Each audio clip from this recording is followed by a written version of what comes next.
Hello, everyone. Welcome to Kiki and Kibitz. It's me, Mary, on this manic Monday, July 21st. Just finished my 90-day Oive live. If you haven't checked it out, please do. I'm here with you tonight with my 90 days and 900 seconds Happily Ever After edition, season 9, episode 3. You can't handle the truth. First off, I would like to start off this episode with a very special dedication to my sweet southern friend Dana. Dana and I text during 90 Day Fiance. We text during Last Resort. We talk shit about these people. I wish I could reach through the screen and give you a big hug. I'm dedicating this episode to you, my sweet southern friend. And my sweet southern friend Dana, I'm going to warn you, my language is not of a southern lady. It's more like a crude New Yorker, okay? And I have to handle some business before I jump into it. First of all, this fucking idiot troll cannot wrap his mind around 90 days and 900 seconds, okay? I know I'm not a boomer. I don't even know what the fuck I am. I'm a millennial. I don't even know. But you know something? Maybe it's the metal mask that's covering his face in his profile picture that's cutting off the fucking air supply to his brain. Maybe it's the fact that he had to do math to figure out that I'm going to do a recap in 15 minutes or less. But whatever the reason, keep it fucking moving, dude, okay? There's tons of other 90-day channels you can watch. Peace. I warned you, Dana. Sorry. So, I laugh. I laugh at that troll just like I laugh when somebody tells me I watch way too much 90 Day Fiance. So let's set 900 seconds on the timer. Okay. Hey Siri, set a timer for 900 seconds. 900 seconds, counting down. So first we start off with Adnan and Tiger Silly. Okay. He is going to see his log cabin for the very first time. Okay. And he is so excited. He's only seen it on the phone. He's going to see it in person. Okay. And he is excited to be in Texas, to wear a cowboy hat, say thank you kindly. I mean, the whole 9 yards. He is excited to be in America. Well, he was not so excited to meet the $24,000 toilet. He was like, you think for that kind of money, it would be covered in gold, jewelry, and you know something? I totally agree with him. But check out this control panel of the toilet, okay? It even has a massage. And like Adnan says, what, a hand is going to come up and like massage you for $24,000? I would expect a hand to come up out of the fucking toilet and start like massaging my butt. Are you kidding me? So it has like a light flush for just pee pee, a heavy flush for poopy. I'm like, it has heat. It'll sing you a freaking bedtime. It'll sing you a lullaby, read you a bedtime story. $24,000 for one toilet, and they have two. Okay. Anyway, so now they're going back to the hotel because they can't stay in the cabin yet. It's not ready. Like Adnan said, there are boxes everywhere. Adnan quickly learns that this is not Jordan. You don't pull up to a hotel, give your car to the valet, someone's going to take your suitcases. No, honey, you are going to be pushing your own luggage cart with your pregnant wife sitting on it, okay? Welcome to America, buddy. So they get upstairs to the hotel room, and it looks like a fucking tornado slash hurricane went through it. There is food everywhere. There is confetti from like the little poppy things, okay, everywhere.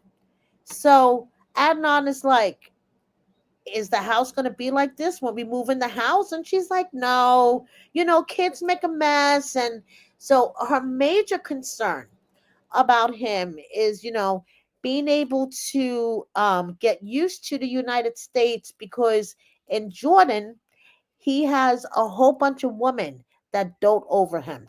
His mother, his sisters, his aunts. And, he's going to have to get used to not having women doting over him as Tiger Silly is giving him a massage. I mean, I think it should have been the other way around. She's pregnant, her feet are swollen, stuffed into those heels, but she's giving him a massage. Okay, whatever works for you guys. So the next day, Adnan and Tiger Silly are going off to meet Adnan's brother Ferris. Ferris lived in Boston with his wife and child. They moved to Texas once they knew that he was coming to the States. So they meet up. Ferris is so happy. His brother's here. That means he could do things with him. So um Adnan is a luxurious businessman and he's gonna go play golf in a suit. Okay, what in the actual fuck? Tiger Lily's like all dressed up in this black dress and he's wearing a suit on to the golf course. Yeah, okay. So he is trying to figure out the game. He managed to whack the ball a little bit. So they have fun on the green. Then they're sitting down and Ferris asks Adnan about the baby's religion. Okay? And this is where things start getting a little testy, you know, because like Adnan says, I'm really lucky to have a wife like you, but I want my wife to be Muslim. I'm going to have a Muslim baby. I want my wife to be Muslim. So Faris asks her if she would ever consider converting. And she's like, if I convert, I want to do it because I want to, not because someone is pressuring me or because I'm doing it for someone else. And Faris is like, that makes sense. That's only fair. So Tiger Silly says that Adnan has become more and more preachy about her converting. And that's what's like making her like be iffy about it. So yeah, we shall see, but spoiler alert, she does wind up converting. Okay. So anyway, moving on. We have Darcy and Georgie. Oh boy. Okay. So Darcy is trying to tone it down for this Bulgaria trip. And her friend is like fighting a losing battle. Her friend is like, girl, you could see your boobs right through that dress. That dress is way too flashy. No, Darcy, you have to cover up. And she is married to a Bulgarian. And all she does is wear crop tops and, stretchy pants.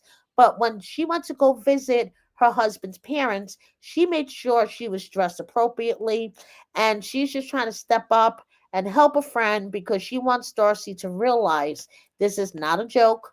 You got to put the cleavage away.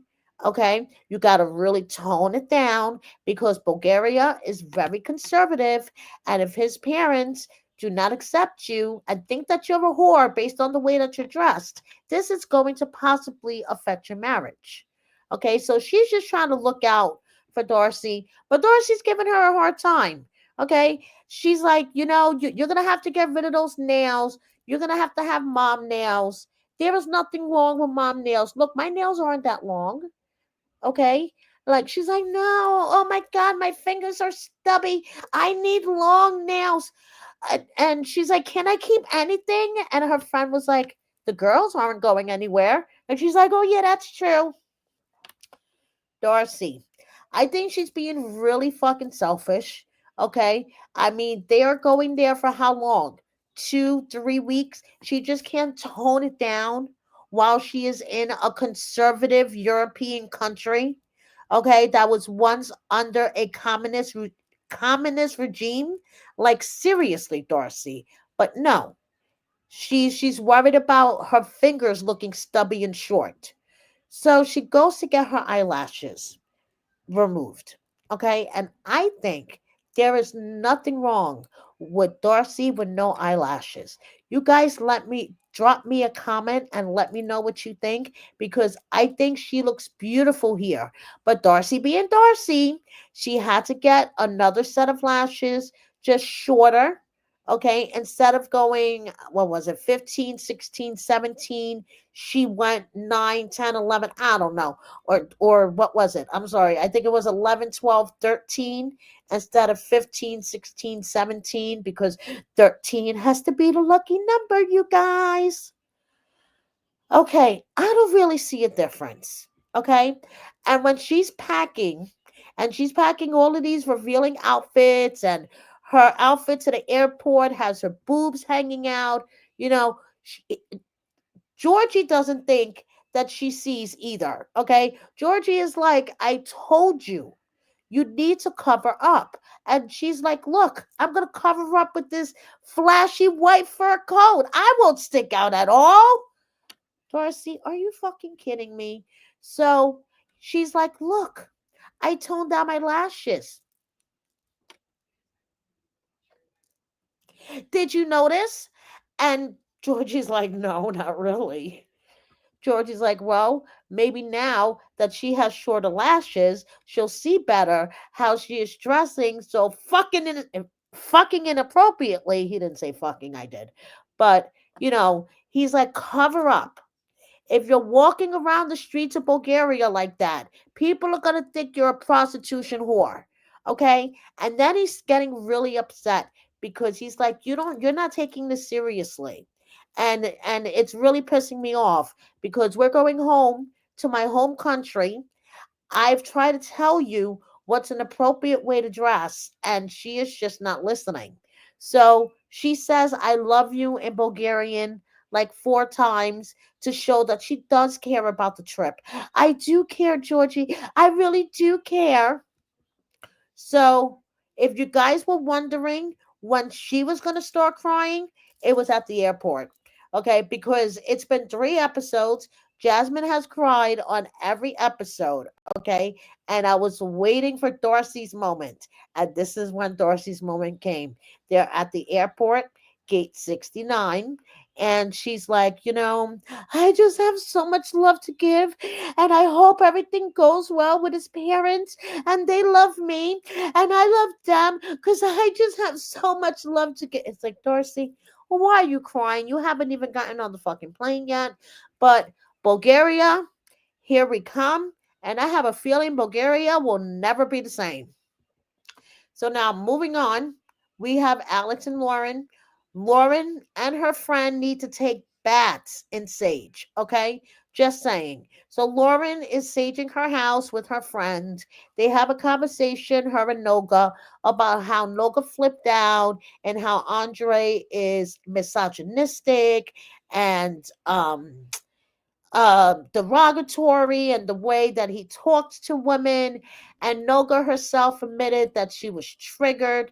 Now, Andre had actually said in one of his Instagram stories on the first episode that Noga is a domestic violence counselor. So I could easily see how she was triggered by him because, yeah, Andre could trigger somebody like that. Okay.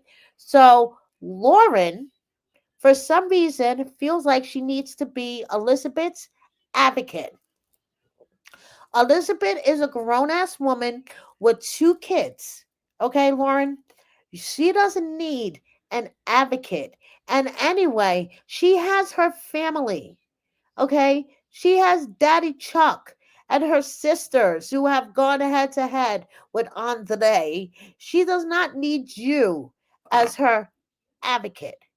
But it's girls' night. Okay, so the girls are gonna go out, and Yara just hopes that there's no fights, okay, over whose boobs are bigger than mine, because my boobs are bigger than everybody's, and I was cracking up, okay. I'm seeing a side of Yara this season that I'm actually liking. She's funny. She's fucking hilarious in the club scene. Get into that in a second. Okay. So the girls are going out and the men are babysitting. I would not leave my child with these men, okay? No offense, Andre, Alex, and Jovi, but Andre's kid, his little boy Winston, he likes to bite. Okay? And you know something, Andre? That is not a way of him showing love. That is not fucking cute. That gets you kicked out of daycare. That gets you kicked out of preschool. Okay? That is going to get your little boy's ass kicked if he keeps biting. You need to teach him if you haven't already, because this was filmed back in August of last year, by the way. So hopefully by now they have gotten the biting under control. But he is old enough to do the timeout chair, okay? No, 1,000 times, a little tap on the hand to get the message across, timeout, sit in the chair for 2 minutes. But no, Andre, biting is not cute, okay? Just saying, dude. And then he turns around and bites Alex's other son, okay? So that he didn't only bite one kid, Andre, he bit two. Even the little girls are looking at them like, don't you dare come near me, little boy. So they have their hands full. Even Jovi knows that this is not good. Okay, so I would not leave my kid with these dads. Meanwhile, this whole car conversation was so awkward. Okay, Lauren was trying to apologize for Noga. Yara was like, yeah, I didn't understand what was going on. I didn't hear Andre say anything nasty to get yelled at or whatever. And Lauren is getting frustrated because Yara won't jump on her train and like automatically be on her side. There was points during the car ride that I swear Yara wanted to turn around and slap Lauren, like shut the fuck up already. So they get to the club, and it's a very, very, very interesting club. Okay, men are topless on a stage, doing all sorts of tricks, and like Yara said, she doesn't think Jovi would like that kind of club. Girl, remember how she had fits over when he would go to strip clubs, and now she was in a club like that? Whew, child, that's all I have to say. The hypocrisy and production. So so then they go to a restaurant where it's not so loud, and Lauren turns to Elizabeth and says, do you really picture yourself moving to Moldova?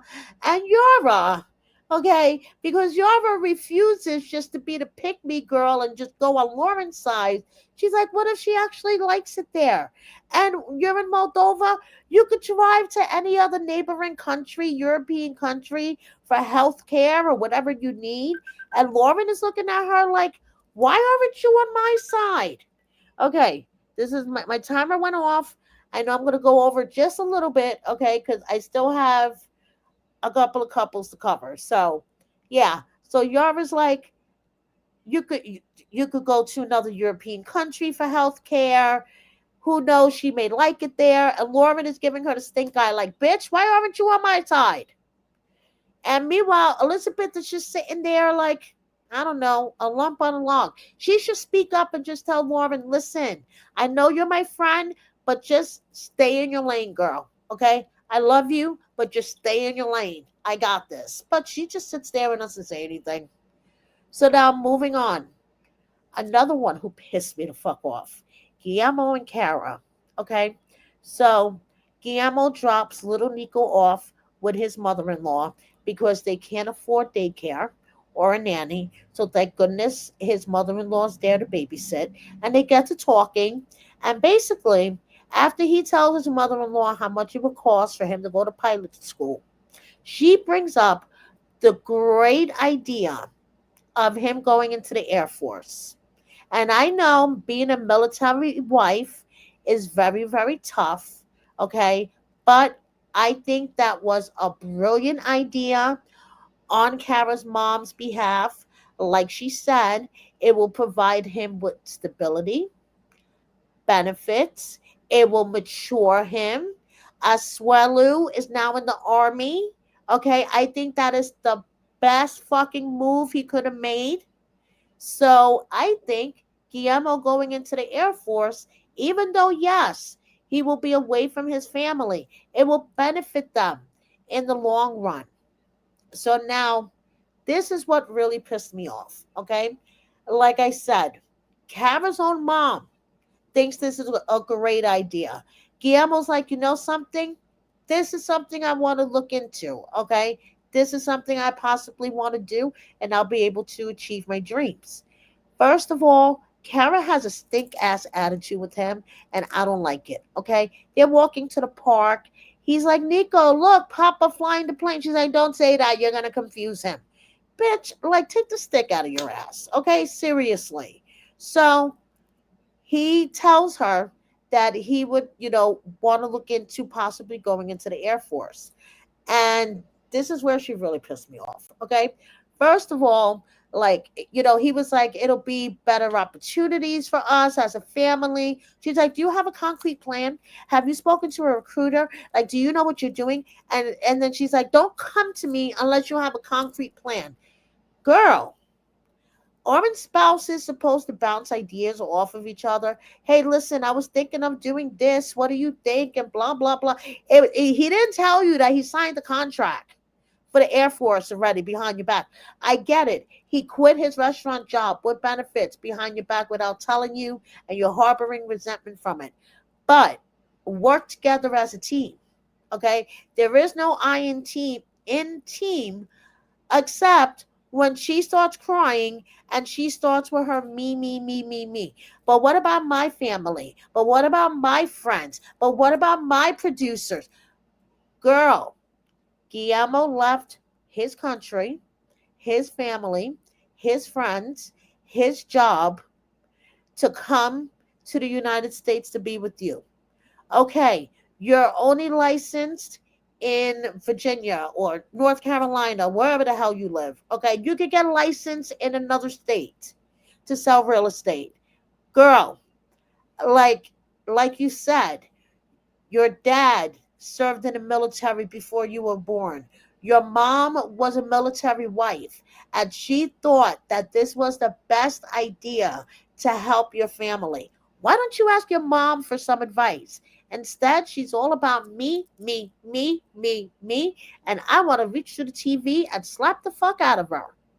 I told you this was going to go over 900 seconds, and I apologize because I have a lot to say. So, poor Guillermo, he's like crushed, okay? Because it seems like Kara is so focused on achieving her dreams that she is stepping on his forehead while getting to hers, okay? And that's fucked up. So, now finally, for the biggest shit show on this show, Gino and Jasmine, okay? First of all, before I even start, I would like to point out that, like I said in the beginning, Happily Ever After was filmed in August of 2024. Baby Matilda was born on March 21st, 2025, which, according to my new best friend, ChatGPT, her estimated conception date was around June 25th, 2025. So if they were filming Happily Ever After in August of 2024, you get what I'm saying, right? Okay. So anyway, all I have to say is Jasmine deserves an Emmy for this award winning performance of her sitting on her belongings in the parking lot after Gino takes off. Okay. So, and supporting actor award goes to Matt when he was talking about having feelings for Jasmine and hoping that finally, oh, finally, maybe she'll see that Gino is a piece of shit and Gino doesn't treat her right. Meanwhile, she's already pregnant. Okay. Just saying by my calculations. I'm going to repeat. Baby born March 21st, 2025, which, according to my best friend, ChatGPT, means approximately June 2020, June 25, 2024 conception date. And Happily Ever After was filmed August of 2024. So, anyway, he deserves Best Supporting Actor. So now we start off with Gino and Cousin Dana. Hey, Cousin Dana, welcome. Did you collect your episode fee for this one? Oh, yeah, I'm sure you did. So, anyway, Gino tells Dana about his date with Natalie and his great 3 days in Vegas and the ice bar and how they kissed and blah, blah, blah. And Gino, I'm sorry, He sounded like a creepy high school kid, and Dana sounded like a creepy high school kid. Oh, did your lips get stuck together? And talking about the titty shots. And I'm like, guys, just grow up, please. So they're sitting there eating their burgers and hot dogs, and dog is begging at the table. And Dana was like, Michelle tells me that Jasmine still loves you. And this is the face Gino makes. Okay, Gino's like, I don't know what to tell you because, yeah, I don't want to be with her anymore. So Dana's like, this is going to be a real sticky situation because looks like Gino has moved on while Jasmine is telling my wife that she's still in love with him. So, what is Jasmine doing? She is doing her sauna shit. Well, I would hope not, because if these scenes were filmed in August of 2024, she was already pregnant. So she was just sitting in this thing. It wasn't turning on. Did you guys notice that there wasn't any steam or anything coming out of it? So she was just sitting there with that pink mask on her face, trying to be iconic, like she said in her stories, okay? Anyway, this is her last season, and I have a feeling that she is trying to go out with the biggest bang possible. Because think about it, you guys. She kind of fucked herself when she got pregnant with Matt. Unless she gets her own spin-off, like, Lauren and Alex did, David and Annie. I don't really see that though. Um, where else is her storyline going to go? She found her happily ever after with Matt, right? So, yeah, what else do we have to cover about Jasmine? But on the other hand, Gino is single. We could see him on Single Life. We could see him on Hunt for Love. Who knows? Gino may not be leaving our TV screens anytime soon. But Jasmine has to go out with a bang this season because, as you can tell by her social media, she's pulling away from 90 Day Fiance and becoming mommy influencer. Okay, so one more iconic scene from Jasmine sitting in the sauna that's not even turned on because she's pregnant. Anyway, so after Michelle told her about Gino's weekend in Vegas, she got an email from Gino that makes her really, really nervous. Okay. So Matt is, with his award winning performance. I love, I have feelings to Jasmine. I only hope that she could see Gino for what he is and blah, blah, blah, blah. So he's like, listen, I'm here for you if you need me. Gives her a hug. She gets in the Uber and she's like, I hope that tonight ends with me sleeping at my home with my husband. And I'm like, girl, please. So Gino is in the parking lot of the park. He is sniffing her jacket. I know the producer made him do that because, like, please. He is sniffing her jacket. He's like, smells like jasmine. So he has a pile of clothes and her coffee machine because he knows she likes her coffee machine. Hey, actually, that was really nice of him, okay? Because if I was him, I would have put it up on Facebook Marketplace like Lita did with hers. But anyway, that's another video for another time.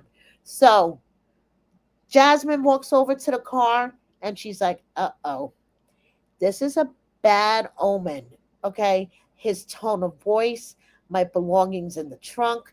I don't think I'm going home with him, okay? So she's like, where have you been? In Vegas. How many days were you with this woman? 3 days.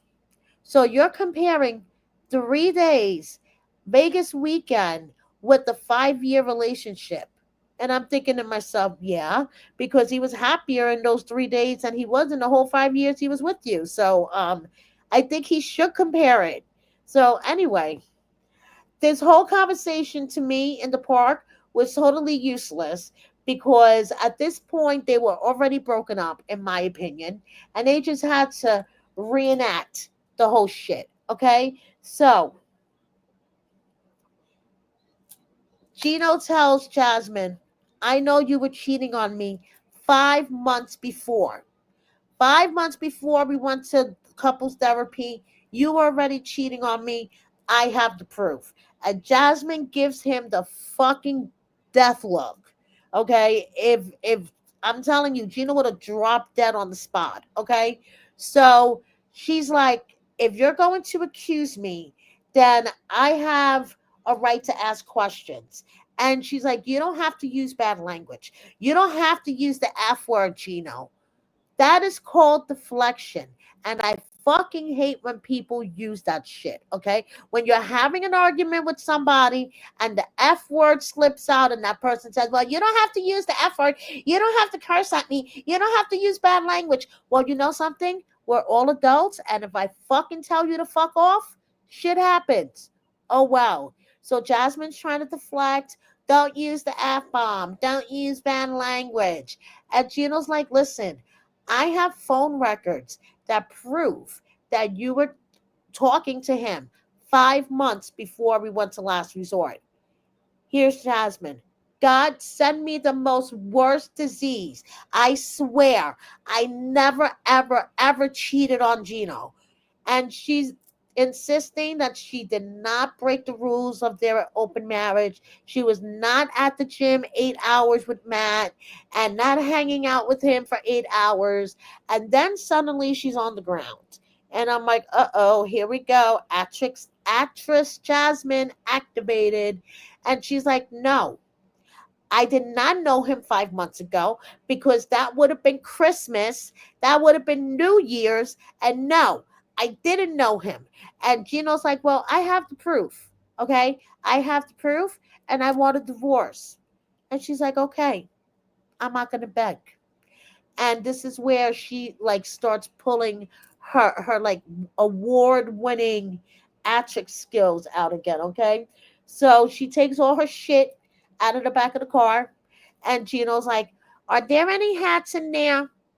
Can I just double check that there's no hats in there? I'm like, guys, are you kidding me? Totally fucking production. I know production made him do that. Can I check? Let me look under the pink foam mat if there's any hats there. Just want to make sure it didn't get stuck. Then Jasmine is sitting on top of her belongings, her trusty coffee machine right beside her. And then it looked like Gino was gonna back out of his parking spot and run her over for a moment. Okay. But Jasmine is pissed. Jasmine is pissed. She's like, he went to Vegas and he was with this fucking bitch for 3 days. And who knows what this fucking bitch put in his head. Okay. And because Gino doesn't give a shit about me, she could have demanded a divorce. And that's why he's coming to me demanding one. No, he's demanding a divorce because you're a cheater, pumpkin eater. Just saying. Okay. Now, that noise you heard during that scene after Gino drove off was Rob laughing his ass off somewhere. Okay. Because you know he was. Thank you so much, everybody, for watching me. Please subscribe if you don't already. Hit the like button. Share my video with a friend or 10. Please consider joining my membership and check out my merchandise shop. Thank you so much. Bye, everybody.